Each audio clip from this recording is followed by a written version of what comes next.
नमस्कार सांग मैंने आज आम बनवाक चाहे घर स्टाइल चिकेन झोल ये मु पिज को कटाकटी करदेली टमाटो को कटाकटी करदेली आलू को कटाकटी करी कड़ई रे भल भाव फ्राए करने छाड़देली ये आमर आलूटा फ्राए हो गला आम ताको काढ़ी नबा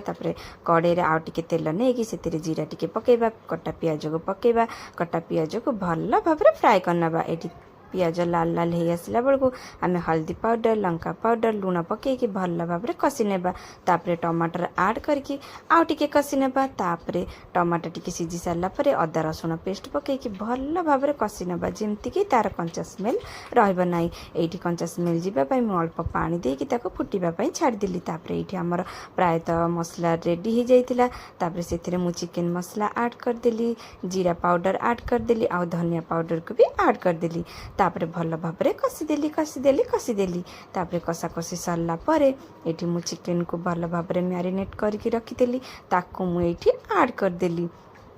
आपण मैंने भावुवे कि मुझे कहीं आगुआ चिकेन देखली तो यहाँ है चिकेन को मुझे मैरिनेट करके फ्रिज रे रखी से आपण मानक देखे पार्ली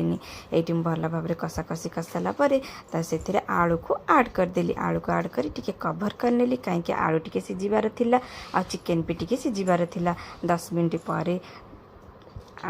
खोलिकी देखला परे चिकेन आउ आलू कषा आमर रेडी हो जाइए। एठी चिकेन